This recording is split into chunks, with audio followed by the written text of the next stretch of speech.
Oloram Baljate Tur Nervore. Welcome to our delayed podcast. Hope everybody had a wonderful Labor Day weekend. And we're back at it with Zelnamore Arohutun, the problem child of the Mandoa. Now, Drinking.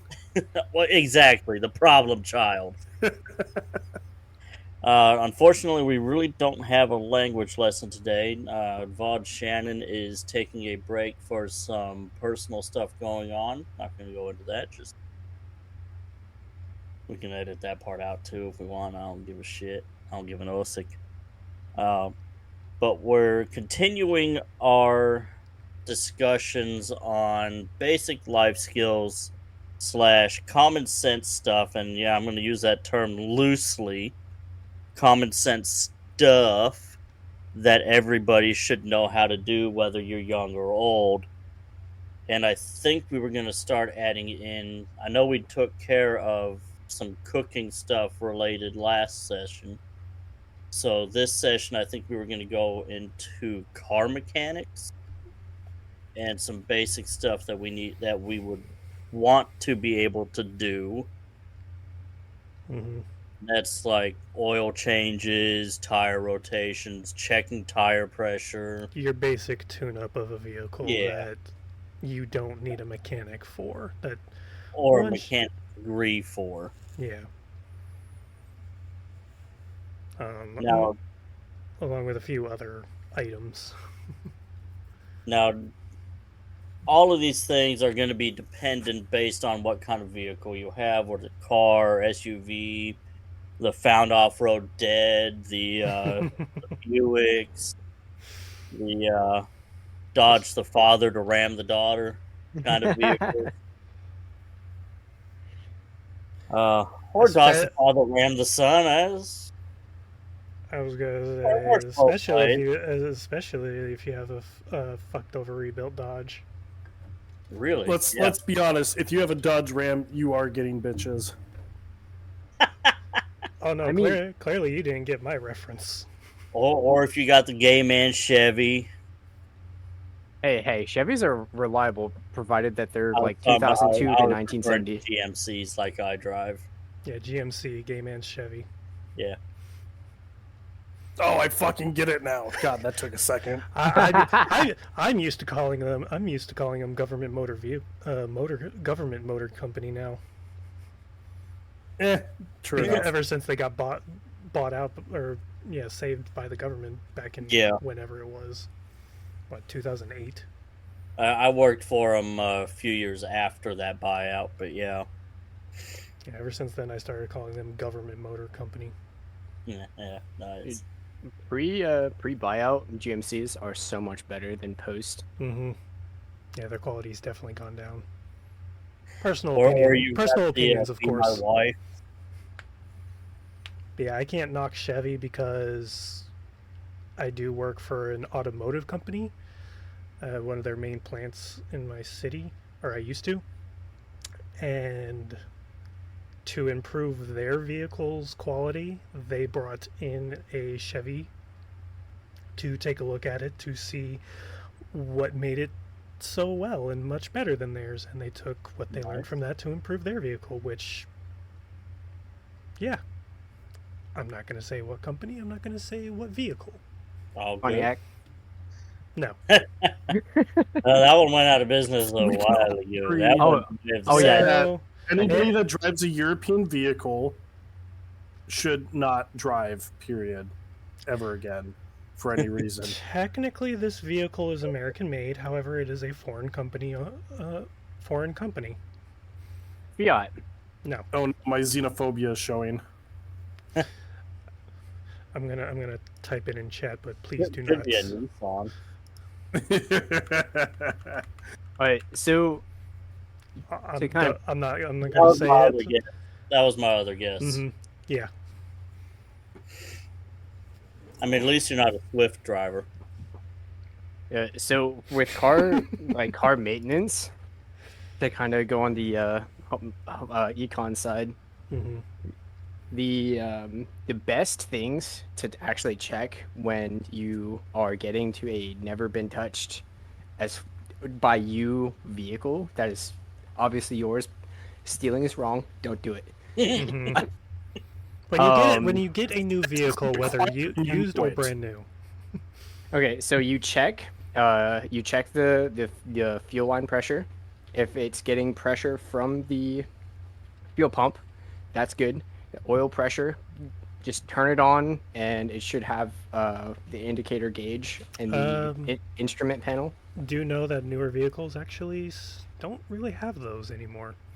Because they don't actually want you to work on your vehicle. Exactly. Well, sadly, Now, a lot of them have become computer cards to where you need a computer to work on them. Just fucking bullshit. It, if any mechanic doesn't have an instrument like a I forget what the mechanic guys call them, but it's called a OBD2 Hmm. computer. If any mechanic doesn't have an OBD2, link. find somebody who does, because that's actually how you check your check engine light warnings. Like on my car, that I'm pretty much at the point where I'm gonna drive it off a cliff once I get my other one going. Um, it always gives me a cat code because the cat's bad, and all I Hmm. really need to do is install a scrubber on the oxygen sensor downstream. Hmm. Anyway, but that's getting a little bit too in the weeds. Yeah, I was So gonna say R and R for the people who don't know what a cat is. I'm assuming catalytic you're talking about. converter. Yeah, I was gonna say I was figuring it was gonna be catalytic converter, Hmm. but Yeah, we're not going to be necessarily. That's an example of something that we're not going to necessarily be going over. This is stuff Yep. that is you Very don't basic. you don't need your. This is your basic maintenance. You're not needing to look into codes from your OBD port and everything. This is just every so couple thousand miles you need to do this to your vehicle to keep up the now, maintenance from now I oil will say, changes, air filters, tire changes, things like that. The penny trick for tire tread. So like you stick a upside down penny, Hmm. um, and if you can see Abraham Lincoln's hairline, replace the tire. Yes, That had if you see the very top of his head, you need to replace your tire. and if you can see the entire penny, that shit should have been replaced long ago. Oh my god, that like reminds me of a picture I saw where a person captioned it saying, I sanded my tires for better Oh yeah. maneuverability." Oh It's no, like did you see the a couple days ago? I was like, I hope you believe in God Well, because you're about to meet him. yeah, Saturday. I did a tire repair on my back left because I had a hole in it I was ignoring. I just Hmm. kept inflating it because the temperature down here in Tennessee, Mississippi has been fucking hot and humid. So it was mid 70s, cloud cover, perfect time to do some outside work. Hmm. So went out there, got my tire fixed. While I was waiting for it to reinflate, I decided to go look at my girlfriend's front right tire because she wanted me to fix it. Hmm. I direct you to the Cantina chat from that day. I posted pictures of it. Let's see if I can find it. Oh, that's my tire. Yeah, that's her tire. Save image. Oh, the no bubbles on this one. Thank the spirits. Spirit. I'm gonna post it in the chat channel, the open chat channel. So while you're looking at that, as far as tires go, any tire technician that says don't patch, buy new, that's literally because he's usually working off of commissions. Yeah. Hmm. So any decent tire, if you patch it 4 times, it's fine. If you get a hole from a fifth hole, don't patch it. Just go ahead and get new, Hmm. because the steel bands on the tire will actually start to separate, and that is indicative of a bubble starting to form on the tread surface. Mhm. And those things are bad. It can give you speed wobbles and as well as give you catastrophic errors. Yeah, Yeah, I've I experienced had. that because I had a literal like part of that tread like tear off, and all the steel bands were like fraying. It was a real ride. Mhm. I was on the highway. Oof. Please get your tires changed when they Make need to be. make sure I your direct tire. y'all to the picture I posted in the chat. By Yeah, the way, because a little behind the scenes in regards to picking topics, what brought our general skills topic to my mind of suggesting and coming about is because about 2 weeks ago, this is the advice of the story: is make sure your tire pressures are properly always checked and inflated properly. Um, I ended up while driving, ended up hitting a manhole cover on Ooh. a road that ended up busting my tire and causing the treads to zipper off. The tires themselves are still in okay condition, but I am going to need to look into replacing them sometime probably next year. And That for being- those who Go ahead. playing at home, when a tread zippers off of a tire, it's usually when the tread pattern comes off of the tire, or it actually fully separates itself from the sidewall. If you've ever been driving down the road and you see big truck tires, just a ribbon of their treads, that's what happens when a tire when tire treads unzipper themselves, is they literally peel away from the rest of the tires, because the tire is just layer on layer on layer. Once the walls and the treads break away and something rips across the treads themselves, they'll just come flying off. So it was not a fun experience. To put in short, they are literally in your walls. Mm-hmm. This is also why they say if you get a hole in the wall of the tire, you do not patch it, you replace it. That luckily, one is true. a few of my holes have been on the treads, not on Mhm. the wall. A tire can be patched if it's in the treads. If there are any holes in the walls, there is no patching. Nope. And like we said, up to 4 times. That 5th time, don't bother. Put your donut on.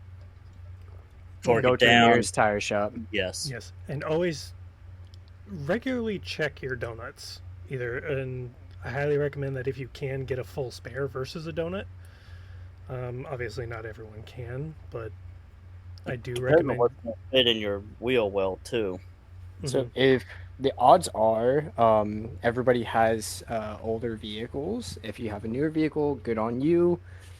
I have nothing but good things to say because probably things are going well for you.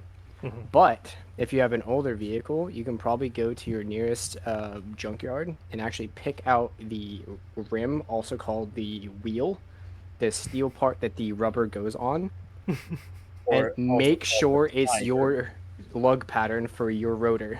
Mhm. Of like so like I have two identical vehicles, right? One's a GMC Jimmy, and then the other is a 2002 um, Blazer, and one is a two-wheel drive and one is a four-wheel drive. So my four-wheel drive cannot use the wheels, you know, the rotors, the hub The part. rims. Yeah, the rims. But I can easily with tire spoons change over the tires themselves from the older vehicle to the newer vehicle. Mhm. So here's a fun fact for you.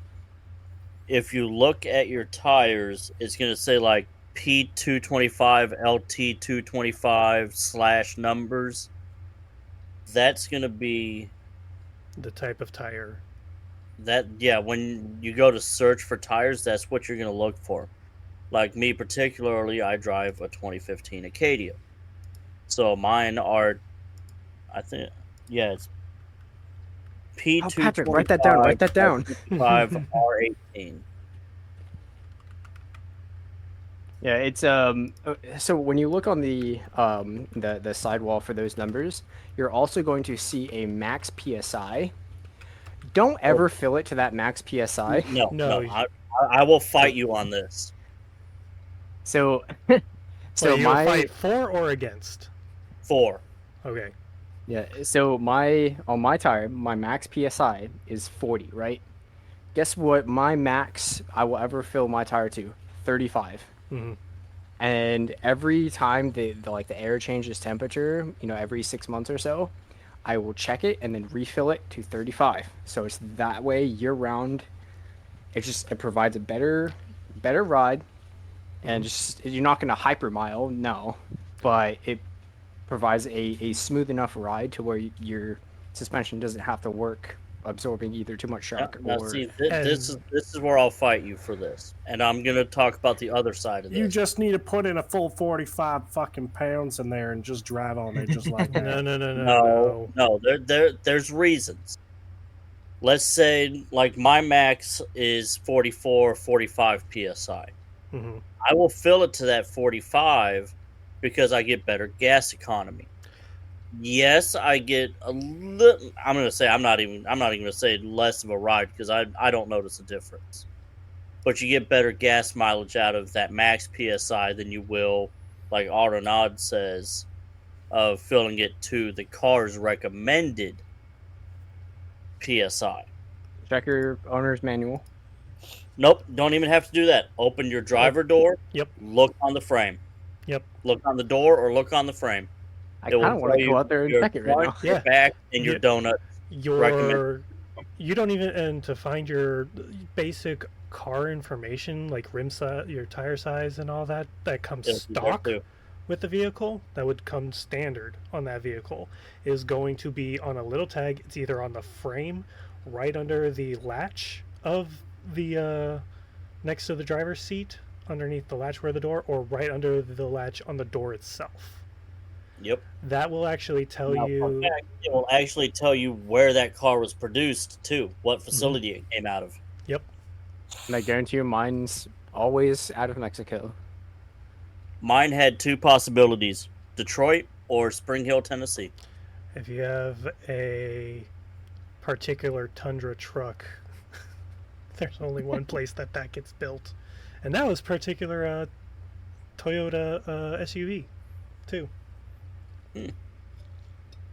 Fun fact: the facility that makes the GMC Acadia also does the Cadillac XT series. But I know that I in worked there. regards to the tire pressure situation, I've always done 5 psi under the max of the tires because of the fact of where I live, it gets hot. The roadways get hot. And when driving on them, for those who have watched any form of racing series, if you've never understood why it is that you see them on caution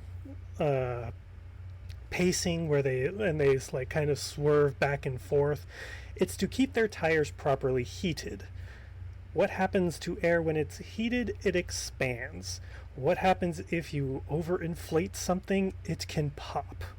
This is why I go 5 pounds under, because when normal driving in a hot climate, your tire pressures can expand roughly about 5 psi more. 2 or 3 tops.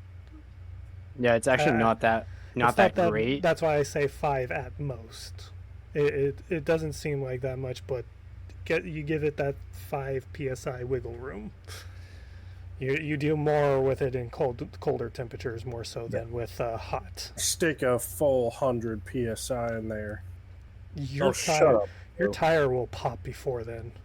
Yeah. I know it will. I mean, do you have a compressor that can actually push 100 into a tire rim? Before popping? No. Well, yeah, before the compressor pops, because I know that your usual scumbags will sell you a compressor that doesn't have many guts. Mm-hmm. Just say I'm gonna have to change a battery on mine, but I'm pretty sure my Milwaukee will. Yeah, probably. But And if that fails, I just go to my parents and use the good old air compressor. but if in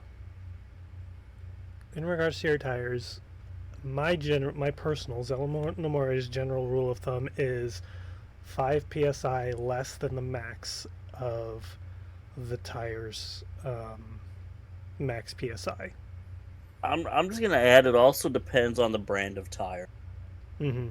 The shittier the tire, the less you want to get close to that max. The better quality of tire, like your Goodyears, your Firestones, those are gonna handle the pressures a little bit better. Yeah. Another reason why I say 5% is because if you go to that max, the shape of the tire will actually kind of balloon out in a way. You'll actually see it like kind of have an arch to it, and you want a tire to actually be rather flat to where all the treads are against the ground. So that's another reason why I go 5 less than the max pressure, because then you have a semi-even wear of the tires along with the rotation of the tires will help keep them wearing out a little more evenly. Which, speaking of tire rotations, a proper tire rotation is done by taking your front wheels and moving them straight back. No. Yes. Then you crisscross the backs to front. No, actually, it's the other way, I believe. Oh no, yes, it is front goes. It depends on if your front wheel. Left, front right to back right, back left to front right. It back depends. Right, it depends if your front wheel drive or rear wheel drive.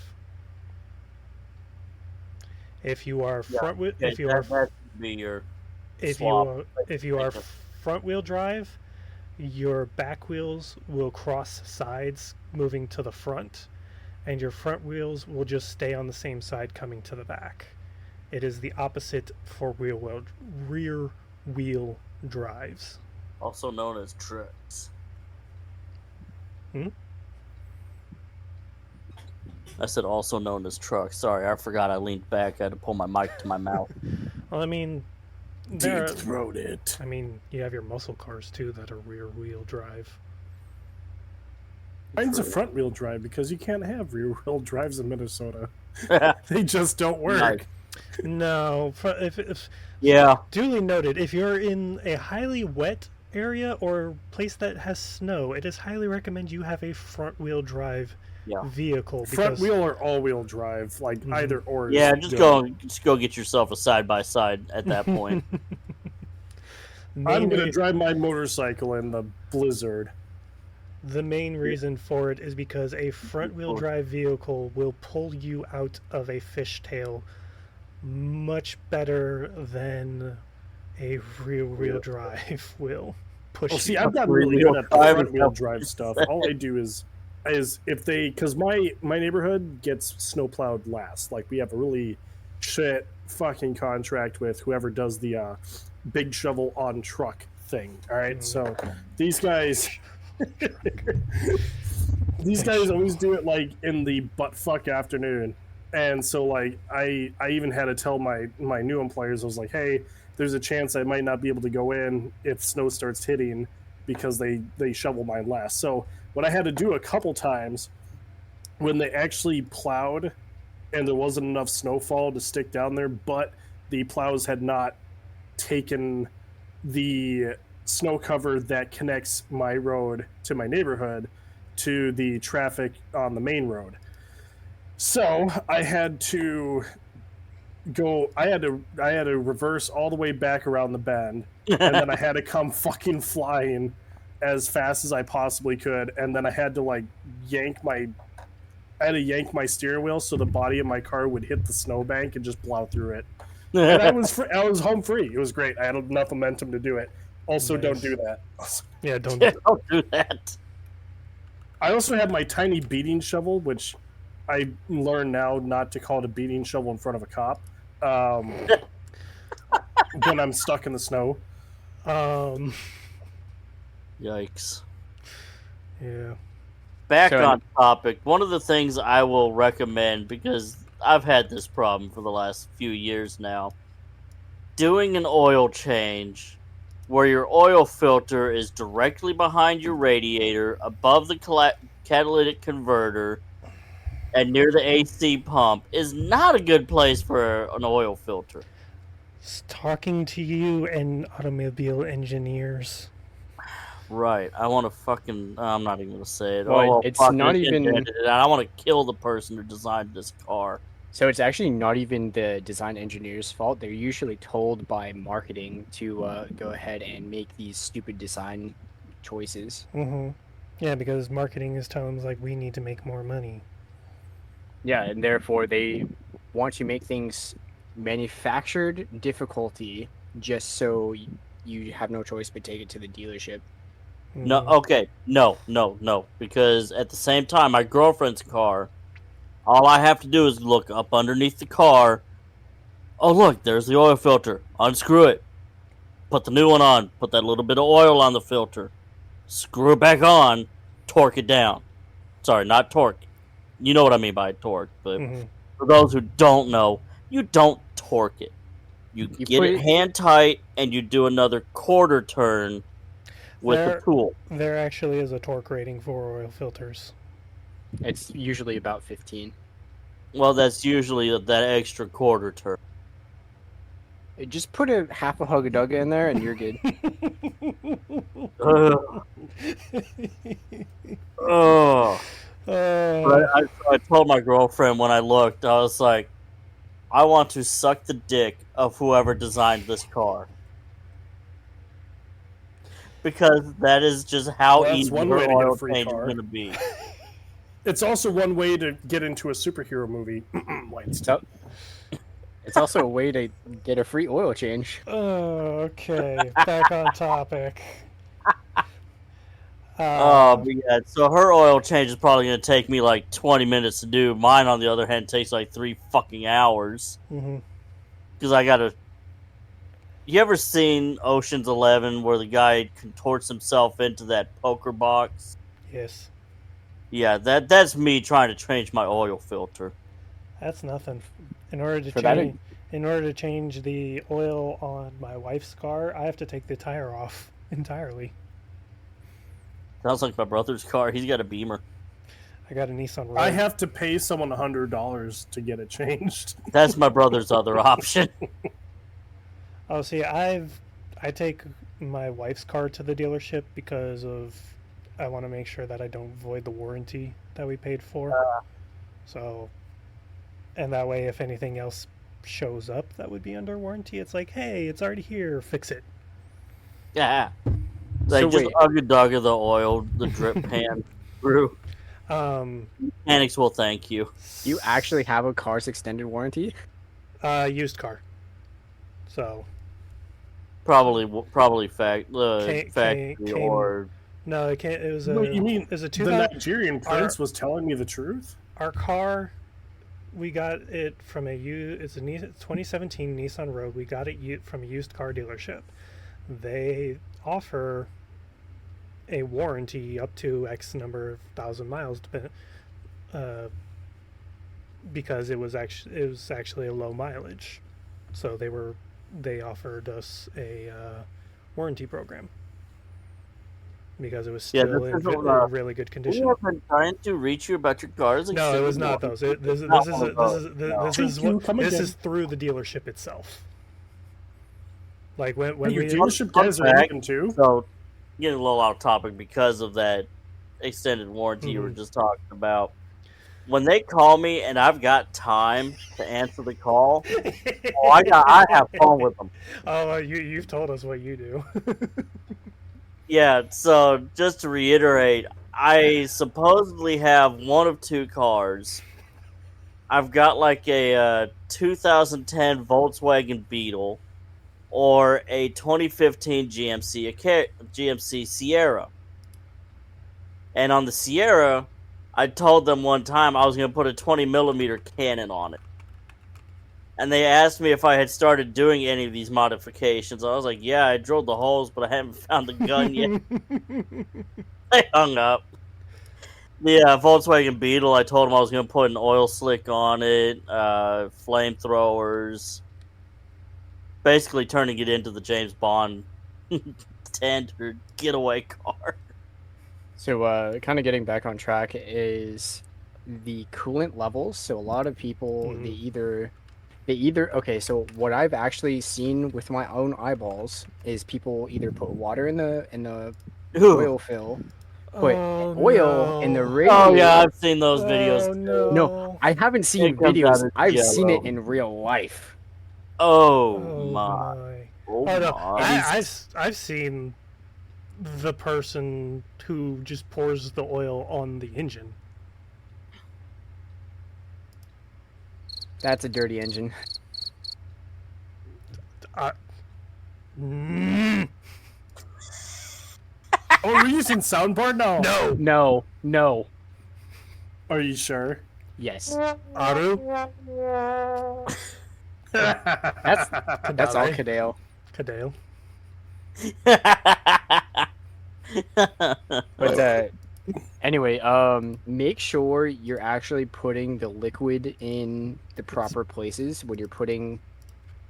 Yeah. Yeah. So like brake fluid has somewhere, and it usually tells you on the cap, Mhm. and it's not easy to remove. Like the cap will tell you because it usually has like a hardcore like a laminated sticker on the radiator cap. But then the motor oil, the cap is actually injected resin molding. It's impossible to without damaging the cap itself to get that off there. Mm. But I usually don't have any problem removing my oil cap. well, no, I'm saying like the inscription on the oil cap Oh, tells you okay, what. yeah. So it usually tells you that, hey, dummy, this is motor oil. This is the kind of motor oil that you need. I was just about to Yeah. say, it even tells you what to get. Yes, something I'd like to point out. Foreign cars do not use your standard oil you can pick up from like O'Reilly's or AutoZone. Some foreign cars, looking at you Italians, take a very special kind of oil. Excuse me. Funny Dextron. enough, usually it's like orange or green. Oh, it's usually like I know some are like Dextron 6 because just it's the weirdest like American equivalent to. Mhm. Oh, Yeah, same, it's annoying. Same for coolants. You cannot just use like peak 50/50 in certain vehicles. You have to use a very specific type of coolant in a lot of foreign vehicles. Otherwise, it will not work first of all and actually destroy your engine. So, kind of getting Another back good way to work, I can just put sugar in the. Do not do Yes. that. Do not listen Yeah, to that- Caudelli. yeah, you get the carbon in your engine, and that is very hard to take out. You have to take it literally all apart and remachine it and then put it back together. Don't do it. Mhm. It's a fun way to waste Good way to $10,000. say do it. No, but there are idiots out there that will. Oh my god. They have German meth chocolate on Amazon. I'm sorry, what? Interesting. I'm sorry, I was scrolling. Oh, they have the what is that stuff called? It's like the Paris Chocolate, something. Choco Cola. It Oh was. no, It was originally. I think it was originally like Pervitin mixed with chocolate. Obviously, this. I sent it over to Cadis. Yeah. I was like, oh no way, we're bringing back. Can we get the cocaine back in Coca-Cola, please now? all right. Time to get the toothpaste back into the Mm-hmm. back into the tube. So one awful thing that people just don't know to do, check like when you fill up your fuel or like every other time you fill up with your fuel, check the oil quantity because I know a lot of people some uneducated women will just not know and just not even put oil in this thing, and it'll be so dry. In today's day and age, that's not just women, there are men out there too. Right. I made that comment when I was talking about the tires too. It's like, yeah, men, there are some men who don't know to do that too. Mm-hmm. And that's kind of why I suggested this topic. It could be something because these topics are more for what a parent should teach, what us as keepers should teach our foundlings, younglings. In regards to prepping them for the fact that they're not always going to be with you. A child should never always be around their parents. Yes, we should stay in touch with one another, but a young one is supposed to be as a teacher, mentor, parent. Keepers should be teaching their foundlings and younglings how to survive on their own. And that is kind of what this topic is about. There's a very, very big difference between like surviving and thriving. Mm-hmm. Both. You need both. Well, surviving is getting on to your next day. Thriving is being able to grow and change as a healthy human being. Like being able to pay your own bills. Being able to pay anybody else's bills. Cough, cough, significant others. Should owe it, whether you are male or female, it does not matter. Get yourself in a situation where you can take care of yourself before you have a partner. And be expected to take over their stuff. I wouldn't. Within reason. Within reason. I would say get yourself in a position where you can take care of yourself before you take on another person. And if something happens, you are able to support that person while they are getting back to where you two can work together. If that makes sense. It does, and my girlfriend was in a space where she couldn't even pay her rent anymore, so I got her moved out to me. Her rent was like close to $1,500 for a 1-bedroom, 1-bath. Good Lord! Oh, that's nothing. We have $2,000 for a 1-bedroom, 1-bath up here. Yeah, we've got several of those around where I'm at too. It's not uncommon, but the fact that I'm paying less than $1,000 for a 2-bedroom, 2 full bath, yeah, that's good. Yeah. Meanwhile, here in Arkansas, it's like $600 for 1-bedroom, 1-bath. My mortgage on my house was only like $500 a month. Yeah, it seems on brand for this area out here as well.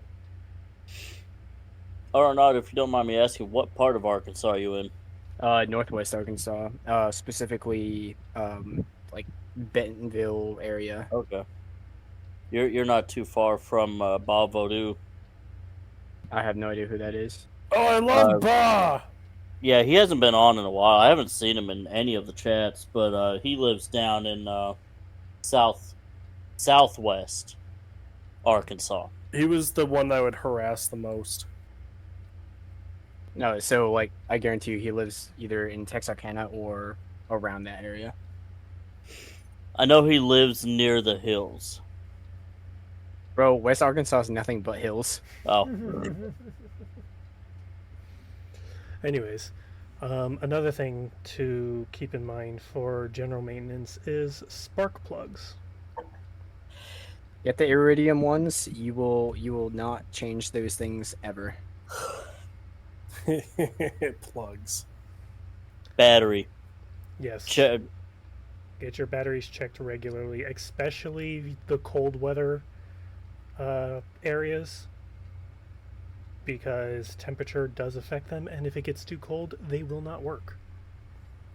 Fun fact: have a wild guess as to how long my battery went without being changed. Just take I'm a gonna long. 6 years. I'm gonna say A day. No. I say 6 years. What about you, Arad? probably 36 months. I think my day is pretty 8 accurate. years. Wow. That's a really good battery. Is that It close to was, a day? yes, but then it started stalling out on me. It refused to start. Like, I could unlock the doors and then it would refuse to start. The lights and everything would come on, just wouldn't start. I mean, it does I had to jump require. start it twice in one day. I was like, nope, screw this. Went to the nearest auto parts store, got me a $200 battery, put it in. Mm-hmm. So usually Batteries are start. expensive. So starters will actually require 12, like a constant 12 volts during the entire operation of its entire purpose. Mm-hmm. If it dips to like 11.5, it just won't work. Right. Most of the time, it kept anywhere between 13 and 15. And that's how you know But it's a great battery. that was after I jumped it.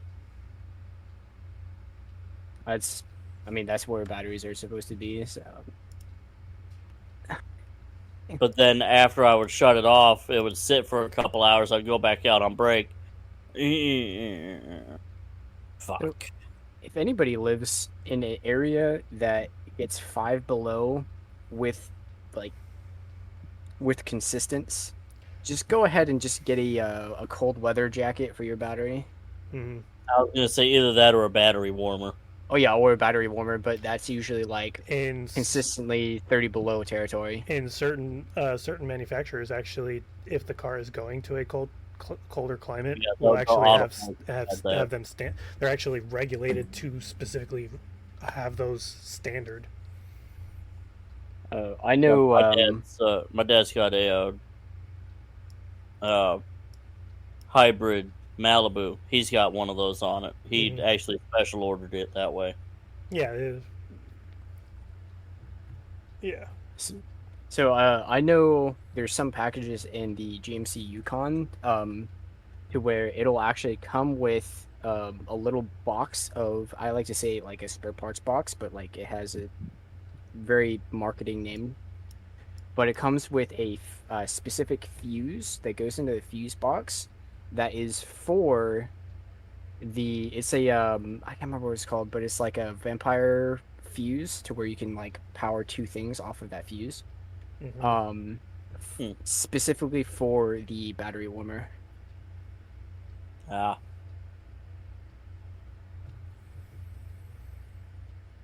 Let's see. What else? Your transmission fluid. Check that. I'd say every month, 2 months. Transmission fluid. Yeah. Yeah, no, every year. It's Yeah. an annual thing. Yeah, you should do a transmission and a radiator flush.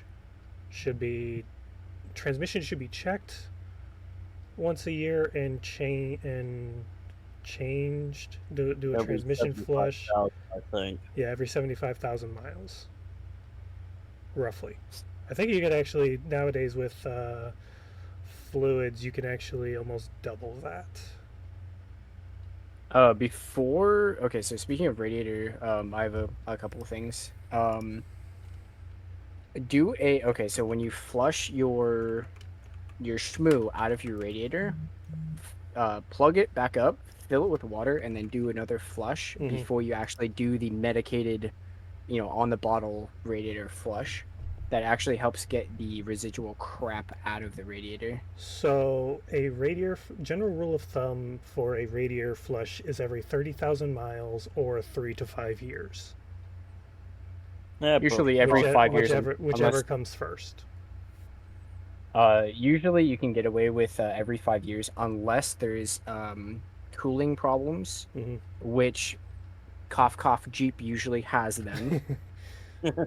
Oh, gonna throw this out here while it's fresh in my brain because otherwise I'm gonna forget about it. If you live in high temperature climates, like the southwest U.S. is experiencing right now, get the higher temperature thermostats. 195 should be enough.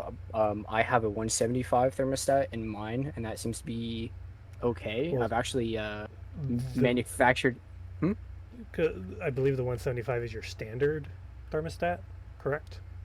Yes, 175 is standard with most American vehicles. The reason I recommend something like the 195 is because it will allow your coolant to cool off more before it's recirculated through the engine block.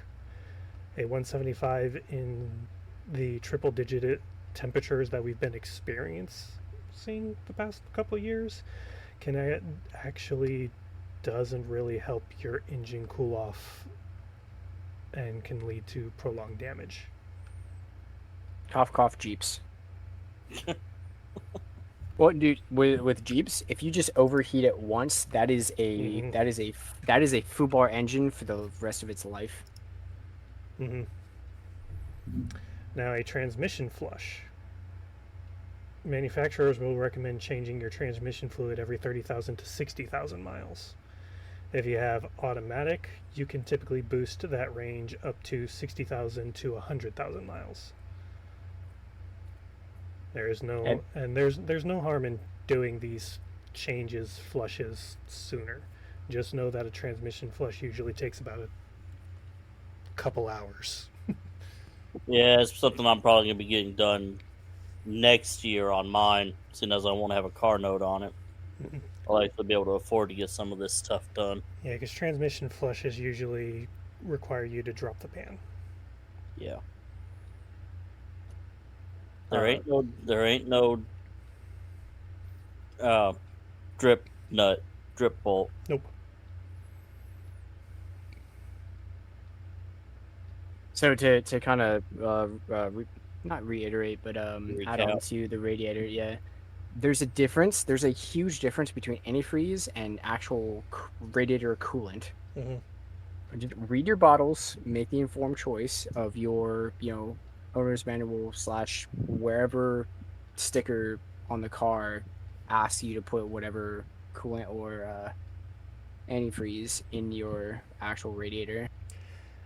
If you're in colder climates, you want to have antifreeze. If you're in warmer climates, you want strong coolant. Or if you're in the southern U.S. where it's like cold but hot, depending on the time of year, you have to do both, and it's very frustrating. For that one, you want to look actually at the ratio of water to coolant ratio, or Usually in the antifreeze South, ratio. 50/50 is one of the better ones to do. The ratio of 50/50 is the standard regulations. However, there is one that's actually better depending on if you experience more colder temperatures versus hotter temperatures. Because coolant will actually steam up,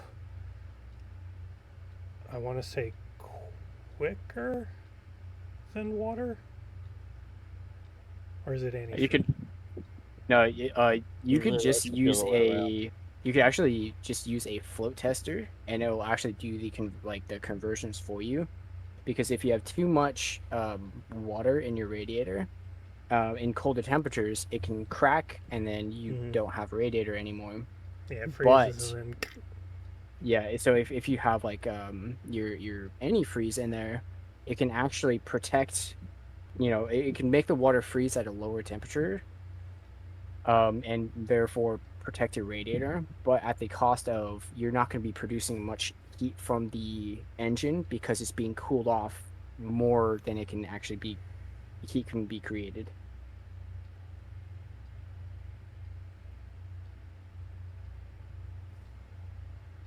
Yeah, the thermodynamics of an engine is really, really annoying to understand.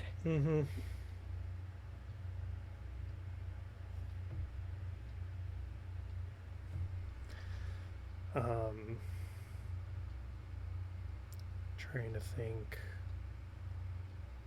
Spark plugs. Oh, Check your doing brake yeah. changes.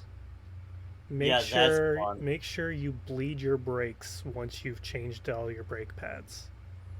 And make sure Go to AutoZone, get your like brake bleeder kit, because doing it by hand is a mess and it gets you dirty and it gets everywhere within a 10-foot radius of you dirty. Now, okay, so I've had some personal Oh, experience. so on it's this. like glitter. Hold on a second. I'm going to talk from personal experience on this. I had to do this back in December last year. I had to change all 4 of my brakes and my front right rotor. My brother luckily had the caliper reset tool. ooh, All I had to do was pop the top off of my brake fluid reservoir, use the caliper to push the calipers in, and it pushed the fluid up into the reservoir. mm-hmm. Once I was done, all I had to do was pump the brakes until the fluid got back down into the brakes. Mm-hmm. However, that being said, on a side note, some vehicles will require you to do what's called a systematic reset on a box that's underneath the vehicle, because there will be a intersecting box that the lines go to before it goes to the back tires. I don't remember what the tool is called, but you can go to any of your... Unfortunately, the auto parts stores don't rent this tool. It's just too expensive. Which one? The brake bleed reset, I don't remember what it's called right now.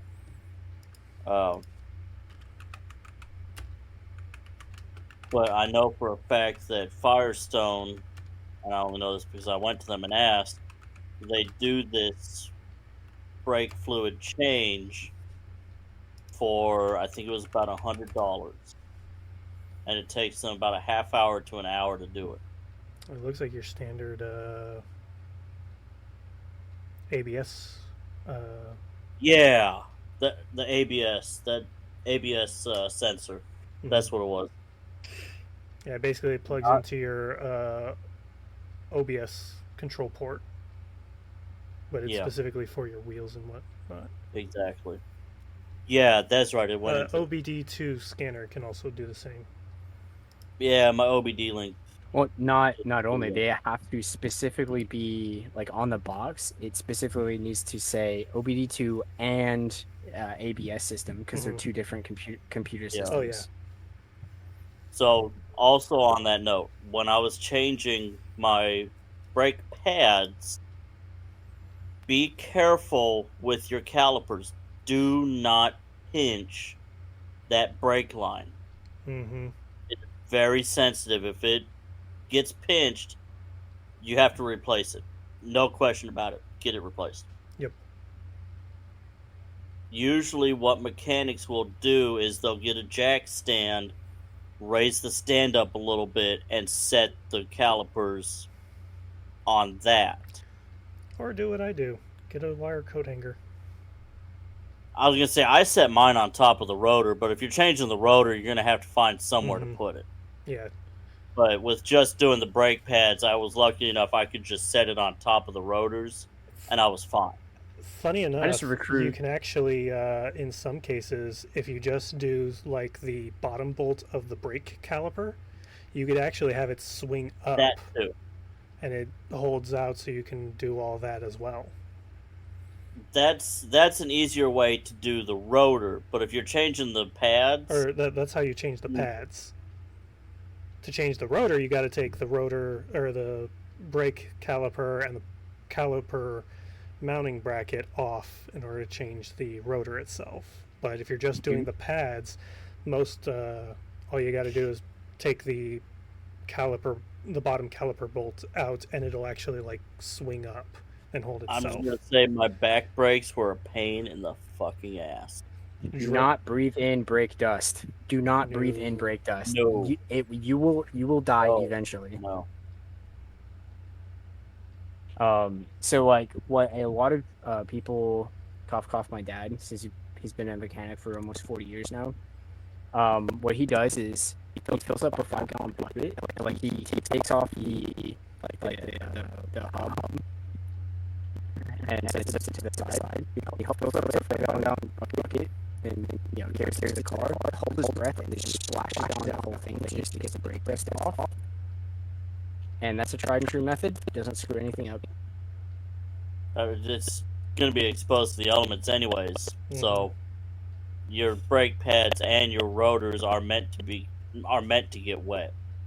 Mm-hmm. I'm sorry, not meant to, but can withstand getting wet. Sorry, let me rephrase. They may get rusty, but after one brake stop, that rust will go get off real. Yeah.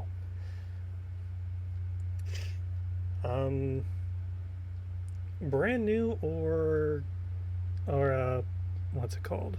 Turning of rotors when replacing rotors. Turning what? Basically, putting them on a lathe and evening them out. Oh, leave that to the machine shop. Yeah, don't do that by yourself. Well, no, obviously, no. I'm saying like, which do you guys prefer to do? Just outright buy one, brand new, or get it turned on a lathe by a machine shop? RockAuto.com. Yeah. Not sponsored. Or Amazon, just online, or just go in person to the store. Particularly if you have a friend who has a business license for automotives. Or even a business affiliate with like O'Reilly's or AutoZone. Mm-hmm. I mean, some parts stores kind of do the same thing a little bit differently. Like, I can just say that I'm with such and such automotive, and I'll just go up to their parts desk and say, hey, I need to go get... My boss sent me here to get this. And I can get discount parts.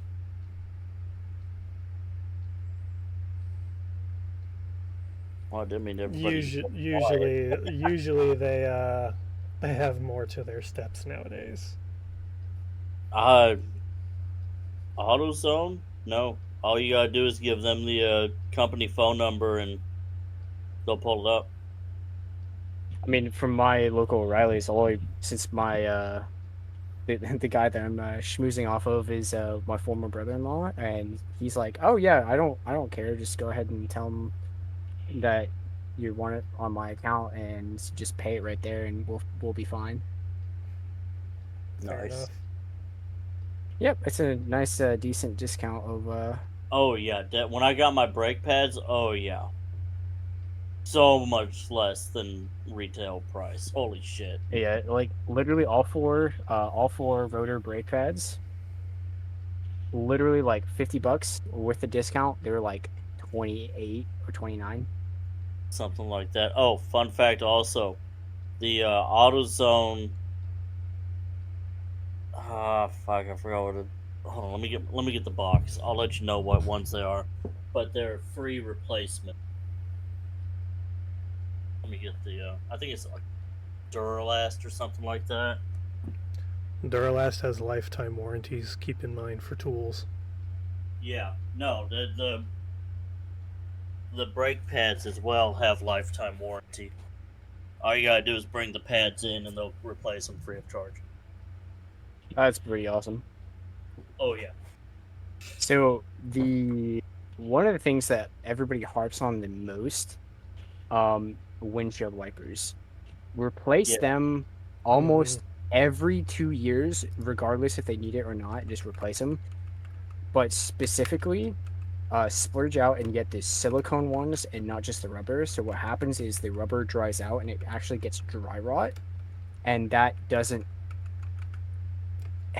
It's tougher on the wiper to remove excess, schmoo or water. Mm-hmm. But if you get the silicone ones, they're very highly heat resistant and don't have that dry rot issue. Mm-hmm. Yeah, every 6 months you should be changing your wiper blades, which... Yes, I've totally been doing that. I have not been neglecting that myself. Totally. It's... Every 6 months. I months. had my back wiper dry rot, and I think half of the blade has disappeared thanks to ice. So every 6 months is kind of going overkill. Like on rubber wiper blades, I can see that, but with the Mhm. silicone ones, Yeah, like they have a little bit longer. yeah, the last silicone wiper blade I actually bought was like 3 years ago, and it's still fine. My front ones have been fine. I don't know what the hell happened to the back one.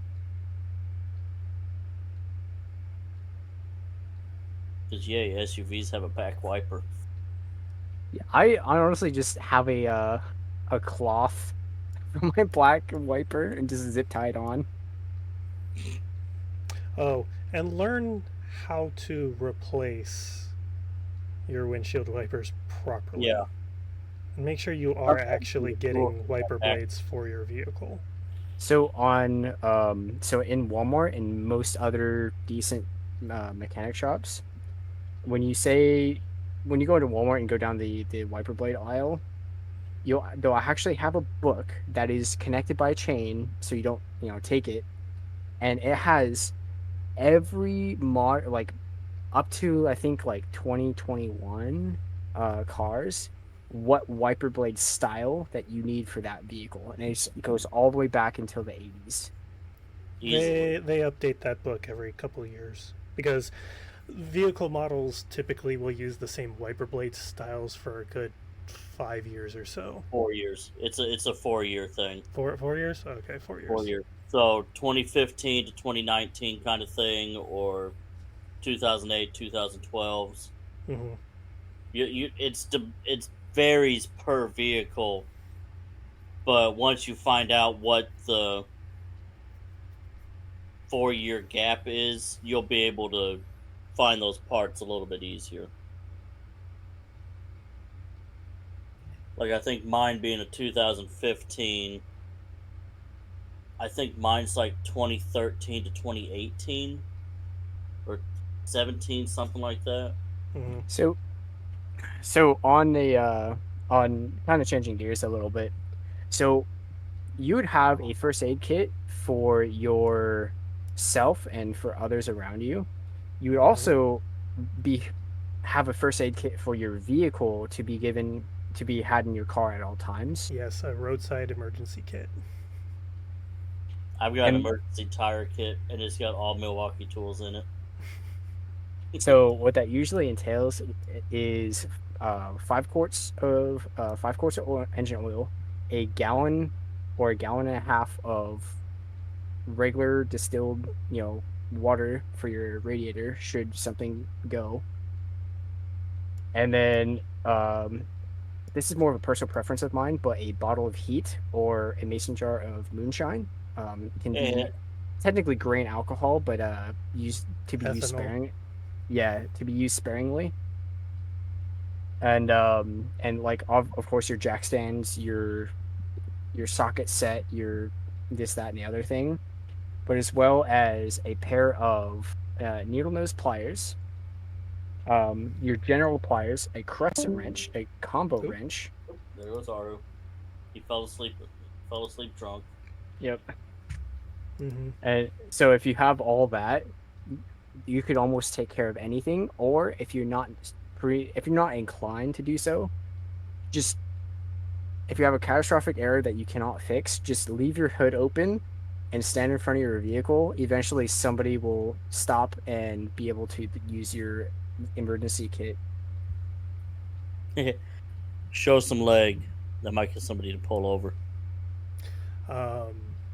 Throw some leg or carry some beer. Jumper cables. Yeah. Make sure when using jumper cables, you go, because not many people nowadays know how to properly do that. First off, make sure that they're making proper contact. Second off, you always go from the good battery positive, bad battery positive, good battery negative, and you ground. You ground out the battery, or the one going to the jumped car, the bad car. You find a metal spot on the frame. I usually find a bolt or something, and you hook Or it to some it. cars actually have a ground. Yeah, if you have posts on your battery, the bolts sticking out of the anode and cathode of your battery, just use the positive and negative on the battery itself, because that's what it was designed for. Most cars actually don't have a cathode. I believe it's cathode, a negative on the battery, so that's when you can actually just like put it on an unpainted piece of metal that is 100% So let grounded. me ask you this: what if your battery is in your middle row underneath a passenger seat? That's Oh you, you, Lord, you slow freaking you slowly hybrids. push it, you slowly push it off a cliff. No, I've got a Hybrids. jump box in the under the hood for that, where it's got a positive and I've got a ground on the car. That's fun.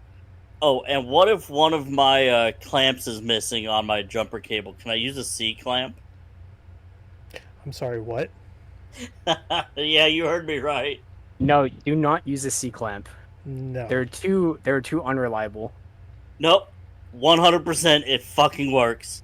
It does. I've had Oh, to, okay. I had to ghetto my jump cables for that reason. Let me tell you this. I've also seen someone use themselves as jumper cables. So I, I mean, technically it works as long as you just keep your feet off the floor. Right. Well, technically, you'd be going 10 toes to the batteries and 10 fingers to the battery. no, Or you, straight up. Put his. I'm gonna show you. I'm gonna turn on my camera here Oh, good lord. so y'all can see what I'm. He went like this, positive, negative, Oh, shit. sparked against the other car's hood, and went, and Oh, it shit. fired right up.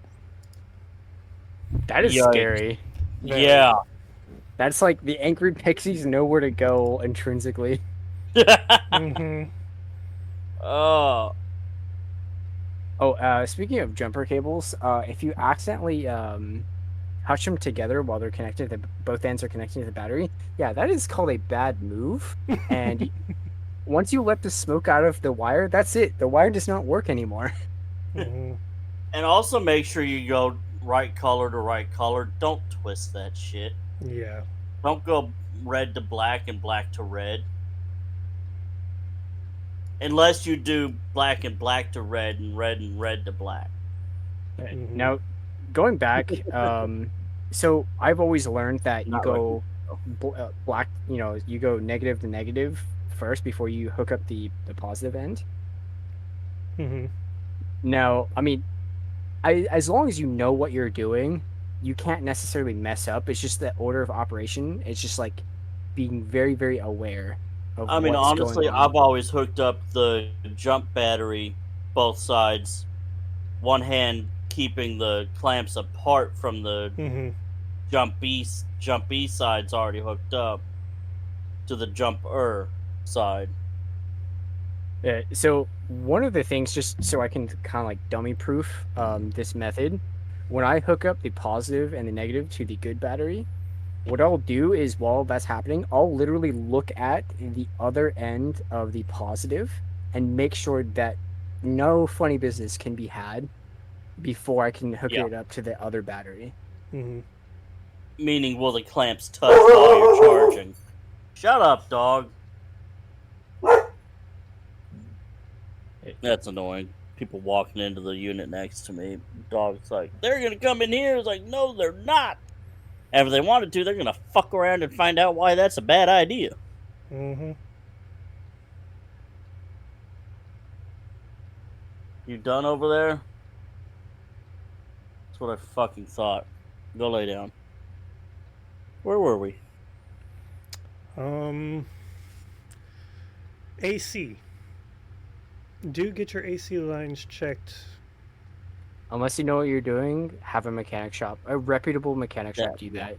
Because that is best left to the professionals, because there's a lot going on, and phase changes are very, very easy way to get a third-degree burn in the negative degrees direction. Funny enough, an AC person, like a HVAC personnel, can do the same thing. I should know. My father-in-law does our AC units on our Nice. vehicles because he's got the equipment for it, and it's the same process. Oh yeah, as long Rubber as cool. phase change is established, the HVAC systems and AC units and cars, the difference is just scale. Hmm. One of them's like 1,000 BTUs, and the other is like 2,500 BTUs, or like even 25,000 BTUs. Hmm. BTU is British thermal units. It is um, the energy that can have 1 square foot of water. 1 foot by 1 foot by 1 foot. Hmm. Or One I'm cubic sorry, foot. yeah, or 1 cubic liter because British. Raise or lower 1 degree in temperature. So if it has the ability to do that, then it has 1 British thermal unit. Hmm. To cool your standard, say, 200 square, not 200 square foot. Yeah, 200 square foot living room. You're looking at about a two a I know for a 150 square foot room, you need about a 5,000 BTU. yeah. Because my girlfriend's got a window unit in her room, and her room's like 100 square feet.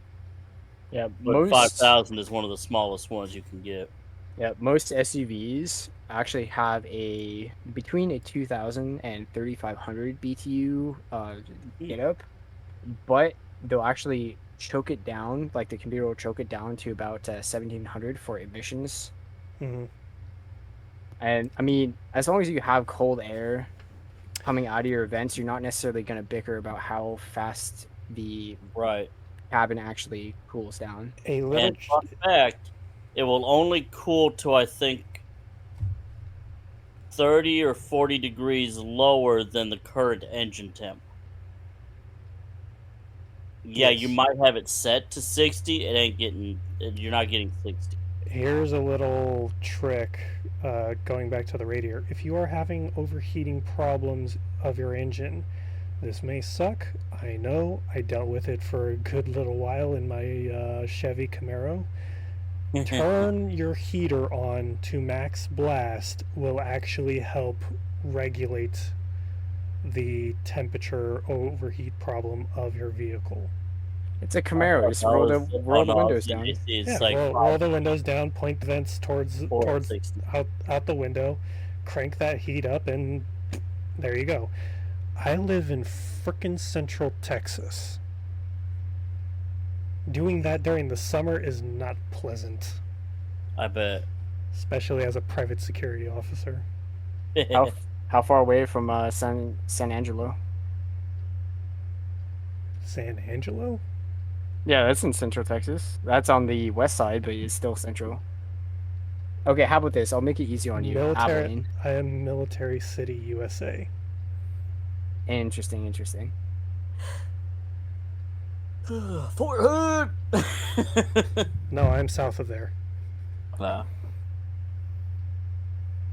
So suburbs of Fort Worth, got it. No.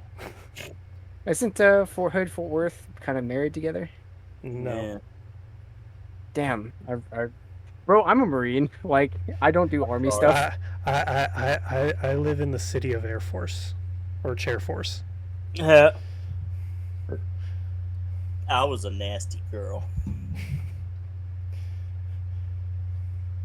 Only true military will understand what the nasty girl is.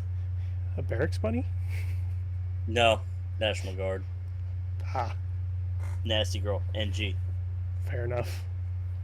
Wait, they're military? It's out of Fort Home. They're military? Yes. We're more military than the Coast Guard. Oh, National Guard. My bad. I was thinking Coast Guard. You No, leave I the was puddle not a pirates puddle alone. jumper.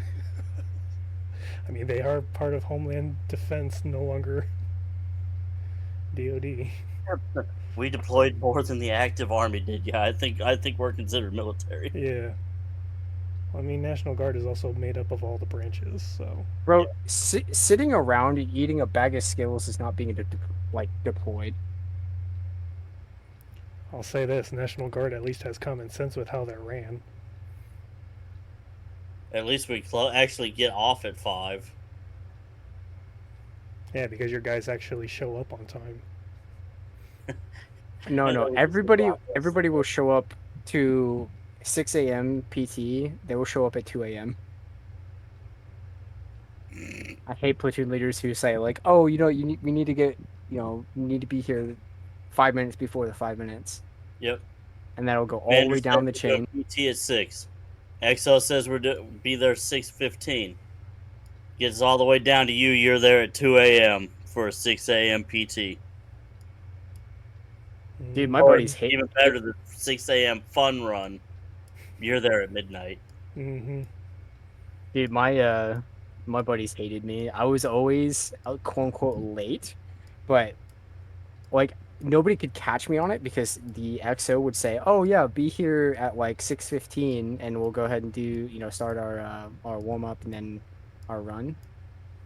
I got there at like 6:10, and everybody like all my sergeants will like try to jump in my ass, and like I'll just go over to the XO and I'm like, "Excuse me, Lieutenant.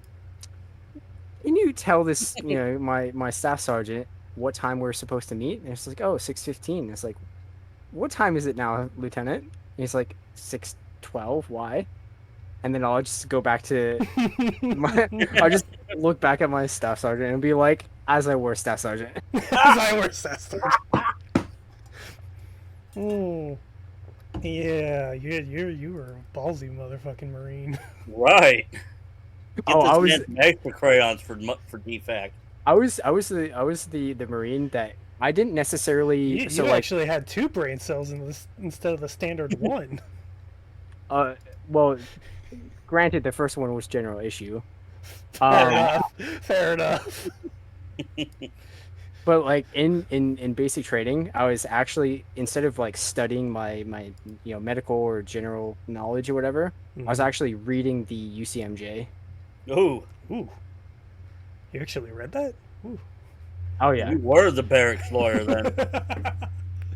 And you didn't go into JAG. I Why? heard they existed. I just didn't know they actually did. Bro, I'm a constitutionalist, and that extends to the UCMJ. Like Fair enough. I will, bro. I will not do any order that is cruel and unusual punishment because it's in the UCMJ that nobody can actually make you do anything that you're, one, not safe with, and two, not comfortable with. It's actually against the Geneva Convention. To force them to do something that they don't want to? Yes, it falls under cruel and unusual punishment for military officials. Mm-hmm. That's until they become Geneva suggestions.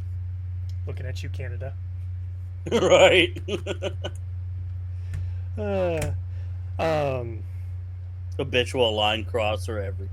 I guess this kind of. I was actually gonna say, do keep in mind for those in the military, you have the right to refuse unlawful orders. That includes disarming citizens that have not committed any crimes. Even Leos. Leos too, yeah. You technically, it is an unconstitutional rule. Oops. Wrong button. I was gonna say wrong button. I meant to go up to one of the text channels, but I hit the Goroya channel instead. Yeah, it is actually an unconstitutional order to follow to do such a thing. And even on the receiving end of that, if even the citizenry has a right to refuse or to comply with an unconstitutional order. Right. Mm-hmm. So if a police officer says, "Oh, I'm gonna step out of the vehicle, I'm gonna search your car," and you say, "No. I plead the fifth and I do not consent to any searches or seizures," and he just does it anyway and forcibly removes you from the vehicle, you can sue the crap out of that police department. Yes. Normally at this point we will say we are not lawyers. No. However, when we're talking constitutional stuff, I mean, we have it in front of us so we know what we're talking about. Here is advice that I have heard from a lawyer.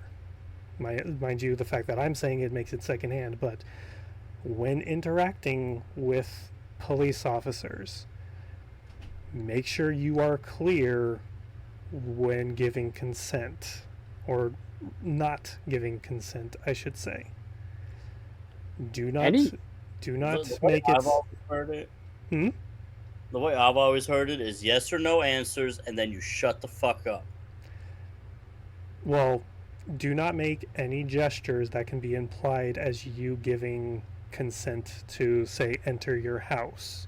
Do not say, do not let police officer, and I say this in today's day and age because I actually am seeing more and more of it. I support law enforcement, the good law enforcement. That being said, there are the bad apples. No, a police officer does not have to say the truth. They are allowed to lie to you.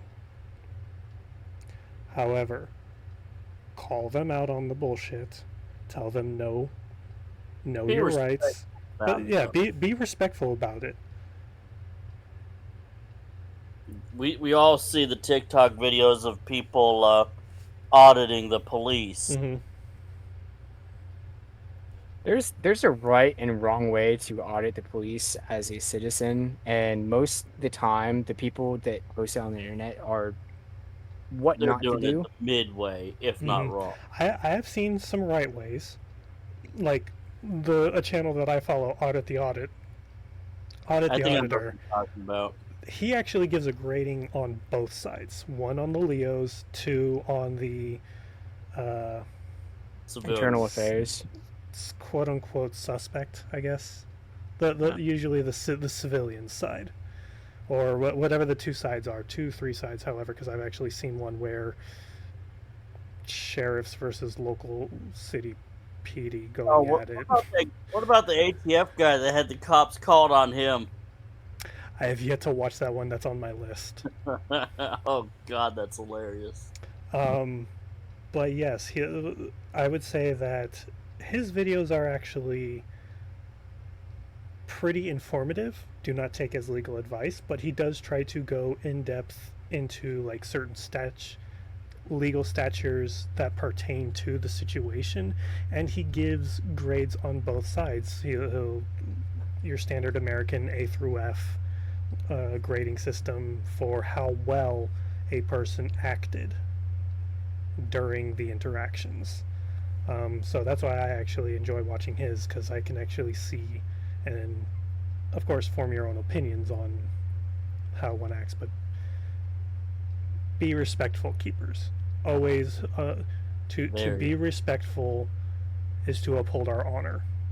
Be honorable in your actions. Our honor is part of us as keepers of the way. That being said, back to the proper topic at hand. Right. Interact. Covered types, AC, oil. What else? Keep your car's interior cleaned. Give it. Okay, if I looked at the car in your driveway, would it be clean? Mine? For the most part, yeah. For the most part, yeah. I often see through like the advent of people telling on themselves, recording, themselves doing crimes. They have the nastiest vehicles. Yeah. Now, see, I actually have like a 12-gallon storage bin that I use for my trash can. I don't usually just use a Walmart it sack. around. So I usually have a paper like a Chick-fil-A bag. paper bag or whatever. Dude, Mhm. those are perfect for trash. And then when you go to a gas station, while you're waiting for your tank to fill up, go ahead and fish that baby out and toss it in the trash. Yeah. Grocery bags. A plastic grocery bag is perfect, even. Now, see, most of my trash is just like 25-cent chip bags. So I don't put any liquid stuff in there. Those cups will get dumped out, set back in the cup holder to dry, and then they will get put into that bin. And then every week or so, I'll take it to the dumpster and toss it out. Mm-hmm.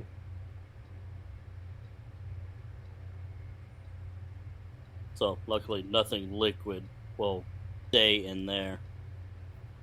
Also, like this kind of ties into the vehicle first aid, emergency hit, but have some kind of storage system in your vehicle that won't necessarily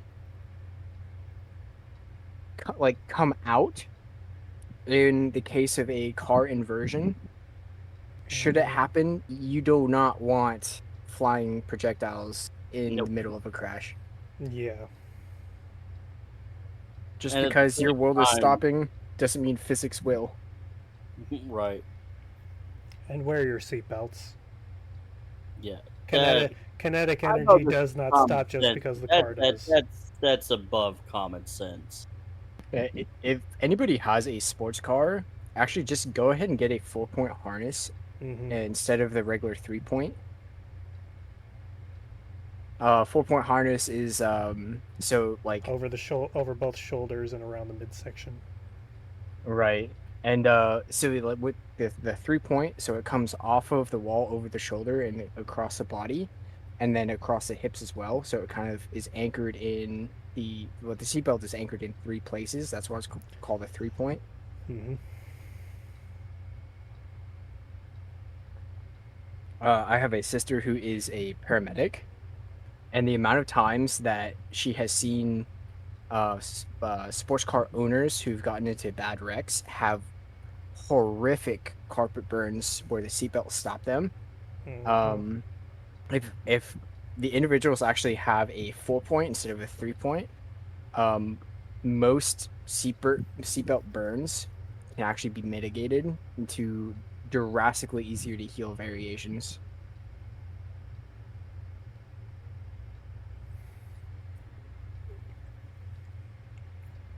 So this all being said, I should probably be going to bed soon. So we might want to split this off into a part 3 now. Alrighty. Can do that. I mean, what other stuff can we fit into a part 3? Well, part 3 of like general skill set. Like last week we did like the home ec cooking stuff. This session we did the automotive side. Next time, I actually kind of want to get into the utilitarian skills. So Mhm. like the Plumbing, home carpentry, home Yeah. yeah, Your home handyman. repair. Your handyman. Handyman said. Because I mean, every child should be able to wire in an outlet, wire in a I don't know yes, about Teenager. well, that I mean, they're still technically a child, but like by the time an I would individual not let is, anyone. I would not trust a kid under the age of like 10. by the time somebody is 17 years old, they need to be able to wire an outlet, a light switch, and a light outlet. A light bulb Yeah, like a bulb outlet. or fan. I mean, angry pixies are angry pixies, so if you can wire the light outlet, you can Gremlins. wire a fan. Yeah, exactly. Gremlins. But yeah, it's like I wired a fan and a light to a light switch. Mhm. In my defense, I didn't have a fan switch, so I kind of had to. But something I would like to put out there, because it kind of got touched on last time, seeing as we're in the closing portions, is thank you for listening to our this week's podcast. We do appreciate y'all listening, and please reach out to us. Check out our link tree to find our Facebook, Twitter, Facebook, X, Twitter, MeWe, I believe is what it's called. I don't think we're really posting on that much right now. We're not posting on it much, but it is out there still. It is on the link tree. We are trying to eventually get it to where we will be moving over there more regularly, from what I understood. it's a more free platform for speech than Discord is. Discord, TikTok, and our Patreon. We do actually have a Patreon. We don't have one specifically for the podcast, but the Faith Patreon, like where the Faith it's has the PayPal that the GoFundMe goes to. yes. So we do Anyone's have that Patreon too. We have that. Patreon contribution helps us out. Yes, maybe we should make an OnlyFans. No. Only Helms. Only home, yes. I mean, maybe me and you can talk to the Allure about setting up a specific Patreon for the podcast specifically. Yeah, the only thing is I don't want to make the podcast a paywall. No. This is just so Free people. information for anybody who wants to listen to it. Correct. This is just so people can support us and so that we can upgrade the quality of the podcast. Like mean, maybe nothing. Yeah, Dog nothing will ever be paid to listen. Basically, if we have a PayPal, it's support us however you wish. And don't forget, always support our armorers. Yes. Support the Armorers Guild. If you are looking to get in compliance with our second tenet, there are plenty of armorers out there that have Leather, metal, leather. print. All that qualifies under the second tenet for being armored. Just different levels of protection. Or if you just want to be psychotic like me, just get a plate carrier and just wear that every time you go outside. Or just your just standard just ballistic vest.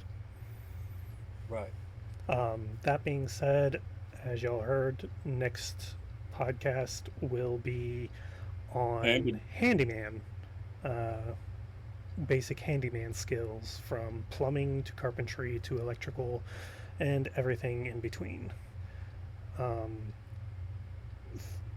We do allow Vode to join us on the podcast, so if you are joining the Discord, you're more than welcome to hop in and chat with us while we record these.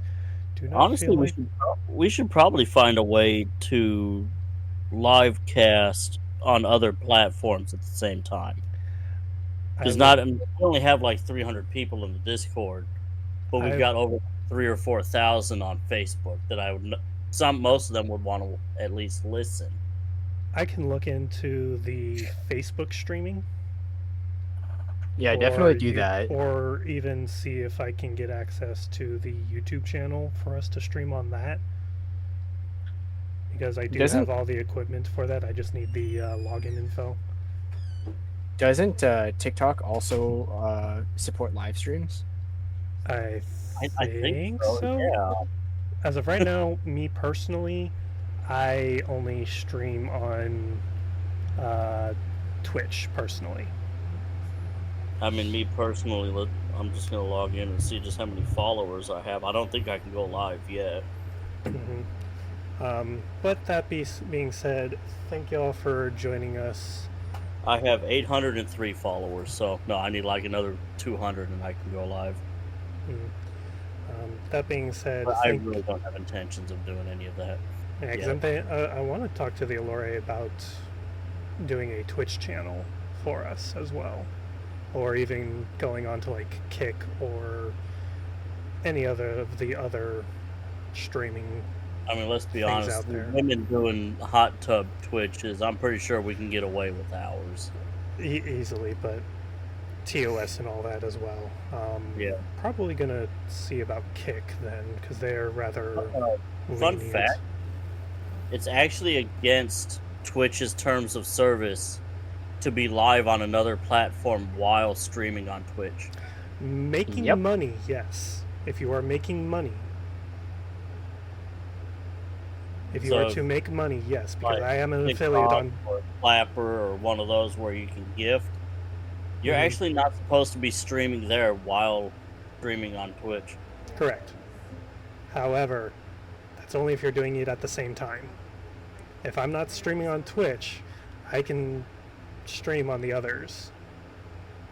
I mean, that'd be pretty okay to do the general podcast on Twitch, or something, and then like hop over to like Facebook for Mando After Dark. Yeah. Yeah. But as I said, thank y'all for joining I us. would want to be able to be live on all of the platforms. Everything we're saying is behind the scenes of our thought process. We are going to talk to Alore about this.